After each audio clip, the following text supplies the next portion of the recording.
आज आपण पैठण शहरात आलेलो आहे। पैठण शहरामध्ये कशा पद्धतीचा विकास आहे, काय लोकांच्या भावना आहेत तेही जाणून घेणार आहोत। आपल्यासोबत नगराध्यक्षपदाच्या उमेदवार असलेल्या जोशी मॅडम आहेत, काँग्रेसकडनं त्या निवडणूक लढवत आहेत, त्यांचं काय मत आहे तेही जाणून घेणार आहोत। आपल्यासोबत उमेदवार सुद्धा आहेत, तेही कशा पद्धतीची निवडणूक चालू आहे पैठणमधील तेही बघणार आहोत। प्रचार तर एकदम जोरात चालू आहे। आम्हाला प्रतिसाद पण जनता अतिशय छान द्यायला लागली आहे, त्याबद्दल जनतेचे आम्ही सर्वप्रथम आभार मानतो। काय सांगाल, काय कोणत्या गोष्टीबद्दल विकास करण्याची आवश्यकता आहे? विकास म्हणजे थोडक्यात म्हणायचं तर जी आता मूलभूत गरजा ज्या आहे, पाणी प्रश्न असो, ड्रेनेज लाईन असो, रस्ते असो, ह्या ज्या कॉमनच्या गरजा आहेत ह्यासुद्धा जनतेला परिपूर्ण मिळालेल्या नाही आहेत। त्याची आवर्जून मला वाटतं सगळ्यात आधी ती दखल घ्यावी लागणार आहे। कोणत्या गोष्टीवर फोकस करण्याची गरज आहे? रस्ते आहेत, शुद्ध पाणी मिळायला पाहिजे, ड्रेनेज लाईन, भूमिगत गटार योजना करायला पाहिजे। रस्ते जे आहेत ते पूर्णपणे उखडलेले आहेत, त्याच्याने ह्या मूलभूत गरजा आहेत, ह्याच्यापासूनच सुरुवात करावं लागणार आहे। बाकीच्या गरजा तर नंतरच्याच आहेत। आता एक महिला म्हणून तुम्ही नगराध्यक्षपदाच्या उमेदवार आहात। महिलांच्या काय समस्या आहेत आणि काय बदल होईल? महिलांचं सक्षमीकरण करण्यासाठी आम्हाला विशेष परिश्रम घ्यावे लागणार आहेत। त्याच्यासाठी आम्ही विविध प्रकारचे युनिट इथे आणण्याचा आमचा मानस आहे।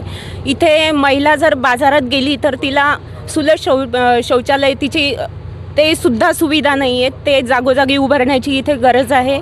आणि बाकीचा परिसर आपला जसा नाथ मंदिर आहे, नागघाट, सगळे जे घाटाचे परिसर आहेत तिथे सुशोभीकरण करून बोटिंगची व्यवस्था करणे हे आमचे मानस असणार आहेत। निवडून आल्यानंतर काय सगळ्यात जास्त बदल होईल? आपलं जे पैठण शहर आहे ते स्वच्छ, सुंदर आणि 4 दिवस कुणीतरी येऊन राहावं बाहेरच्या पर्यटकांनी, असं आम्ही सुंदर करण्याचा आमचा मानस आहे। जनतेला काय आव्हान? जनतेला मी आव्हान करेल की आमची जी टीम आहे सगळी माझ्यासोबतची, ही सगळी ग्राउंड लेवलवरती राहून काम करणारे आहेत।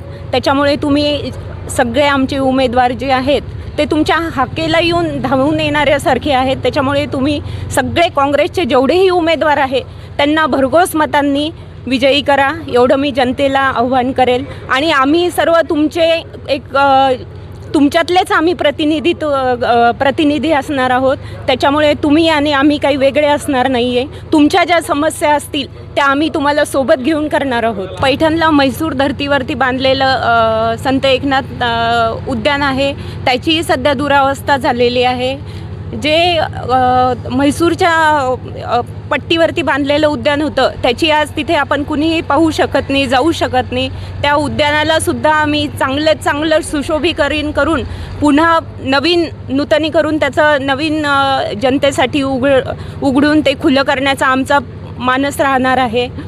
तसेच आपले जे बाकीचे जायकवाडीचा प्रकल्प आहे, इथे विविध प्रकारचे पक्षी वगैरे येतात, त्या पक्ष्यांच्यासाठी सुद्धा आम्ही तिथे पर्यटकांना छान सुविधा होईल असा आमचा मानस असणार आहे। त्याच्यासाठी पण विशेष परिश्रम घ्यायची आमची तयारी आहे। रोजगार मिळेल। हां, गार्डनमुळे इथले जे पर्यटक येतात त्यांना विशेष असा रोजगार मिळेल, तरुणांनाही रोजगार मिळेल, त्यांना रोजीरोटीचे साधनं उपलब्ध होतील। आणि आपली जी पैठणी आहे, पैठणची पैठणी असताना सुद्धा ती येवल्याची पैठणी म्हणून आज ओळखली जाते। त्या पैठणीसाठी पण आम्ही महिलांसाठी विशेष परिश्रम घेऊन ती पैठणी पण जागतिक लेवलला नेण्याचा प्रयत्न करू। तिचंही मार्केटिंग जास्तीत जास्त होण्यासाठी आम्ही सगळे काँग्रेस पक्षाचे जे आहोत ते सगळे कटिबद्ध राहू। आणि पैठणला जे आरोग्य केंद्र आहे त्याला जास्तीत जास्त मोठं करण्याचा आमचा प्रयत्न राहील। आणि त्याचं एक युनिट जे की आम्हाला सर्व गावातल्या लोकांना बाहेर जायला खूप अंतर पडतं, त्याचं एक युनिट आम्ही गावामध्ये मार्केटमध्ये करण्याचा आमचा प्रयत्न राहणार आहे। पैठणमध्ये जायकवाडी धरण आहे। जायकवाडी धरण हे पक्षी अभयारण्यासाठी प्रसिद्ध आहे। आणि या धरणामध्ये जायकवाडी पैठणमधला जो कहार समाज आहे, अतिशय लाखोच्या प्रमाणात हा कहार समाज आहे, त्या धरणावर मासेमारी करतो। परंतु या शासनाने, केंद्र सरकारने सौर ऊर्जा प्रकल्प त्याच्यावर राबवण्याचा प्रयत्न करत आहे। आणि सौर ऊर्जा प्रकल्प हा कहार समाजाच्या मुळावर उठलेला आहे, कारण त्यांची रोजीरोटी संपणार आहे, इथून त्यांना उद्ध्वस्त होण्याची वेळ आलेली आहे। म्हणून या सौर ऊर्जे तरंगता सौर ऊर्जेविरुद्ध कार समाज यांनी आंदोलन केलं आहे आणि इथून पुढे आम्ही कायमस्वरूपी आंदोलन करत राहू. नसता आम्ही आमच्या जर तुम्हाला जर सौर ऊर्जा प्रकल्प राबवायचाच असेल तर आमच्या कार समाज बांधवांना त्या सौर ऊर्जा प्रकल्पामध्ये रोजगाराचं साधन उपलब्ध करून द्यावं ही मी शासनाला विनंती करतो. नसता आम्ही कायमस्वरूपी विरोध करत राहू आणि हा प्रकल्प होऊ देणार नाही. धन्यवाद.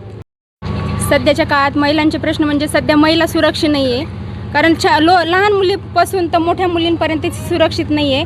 तर त्यामुळे आम्ही जे काय काँग्रेसला जे उभे आहेत उमेदवार त्यांना सांगू की त्यांच्या सुरक्षेसाठी तुम्हाला काय करता येईल ते करा. छोट्या मुलींना कराटे क्लास वगैरे हे सगळं त्यांना हे करा, उपलब्ध करून द्या. बाकी काही नाही, एवढीच त्यांच्या पक्षाला सांगाल मी, कारण आम्ही त्यांचे उमेदवार त्यांच्या पाठीमागे आहेतच. काँग्रेस पक्षाचा विजय असो.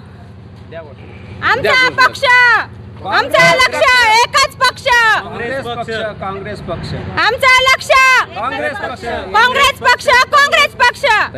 विजय निशाणी आहे पंजा पंजा पंजा.